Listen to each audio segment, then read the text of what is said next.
Кыргыз Республикасынын Илем билен профсоюзу бул Кыргызстандагы эң чоң, ири өлчөмдөгү профсоюз болуп эсептелет.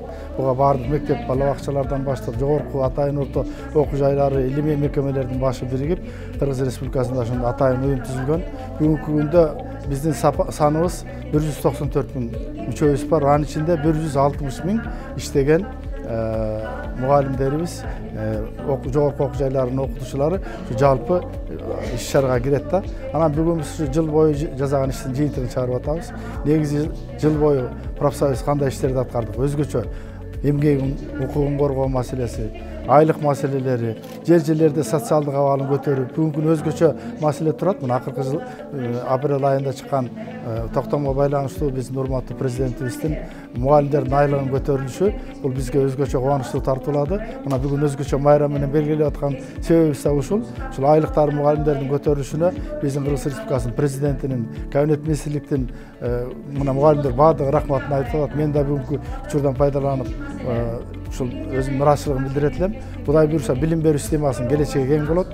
Анын үчүн мугалимдер бүгүн айлыгы көтөрүлүп атат. Бирок мугалимдерден кандай ошо элге кайра кайтарым болуш керек. Өзгөчө билимдин сапатын көтөрүү, эртеңки биздин болочок кыргыз элинин келечегине мындай бир өтө жогорку деңгээлде даярдык менен келе турган тарбия алуу, жаш муундарды даярдоо. Аны даярдаш үчүн мугалимдерге социалдык жактан камкорлук көрүшүбүз керек. Мугалимдин айлыгы, мугалимдин мындай бир ден соолугуна тескери таасир бере турган шарттарды түзүү, андан кийин социалдык көмөк көрсөтүү.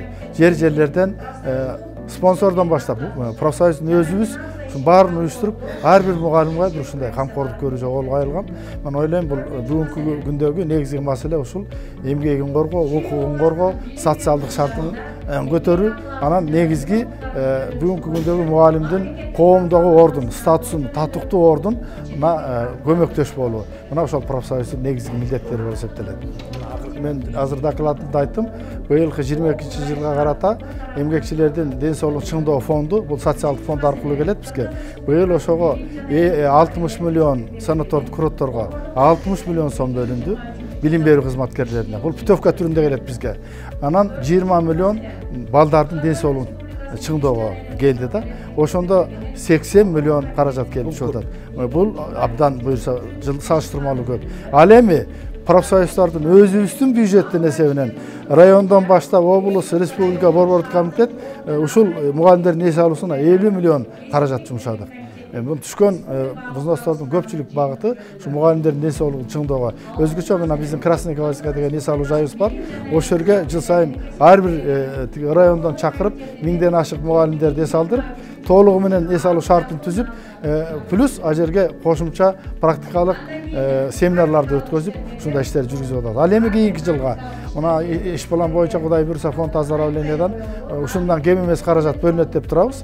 Кийинки жылга бир 85 миллион тегерегинде эмгекчилердин ден соолук чыңдоо фондунан келе турган болсо, ал эми өзүбүздүн профсоюздун бюджетинен кийинки жылга 60 миллион пландап атабыз да. Мен ойлойм, Кудай буйруса бул жагынан алганда келечекте кийинки жылга мугалимдердин ден соолугун чыңдоого бизде көп мындай жакшы иш пландарыбыз бар. Мына ошон үчүн биз атайын жылдын жыйынтыгын чыгарып, атайын жылдын номинанттарын белгилеп жүрөбүз. Жылдын бакайы, даткайы, айымы, мырзасы, бул жалаң эле биздин профсоюздук лидерлер эмес, бул иш берүүчүлөрдү дагы колго алып жүрөбүз. Андан тышкары мына негизги маселе кийинки 3 жылдыкка социалдык өнөктөштүк боюнча министр экөөбүз кол коюштук. Мына 23, 24, 25 жылдарга. Ошол кол коюшууда мугалимдердин мындан артык социалдык абалын кандай көтөрүү боюнча, нормативдик укуктук документтердин биргелешип иштерди алып баруу боюнча, мугалимдердин эс алуусун моралдык жактан колдоо боюнча, мугалимдерди зыянсыз шартта иштегенге толук камсыз боюнча ошол биздин келишимде көрсөтүлдү. Бу да мен ойлойм биздин келишимдин келечеги кең, чоң алдыда кыла турган ишибиз көп.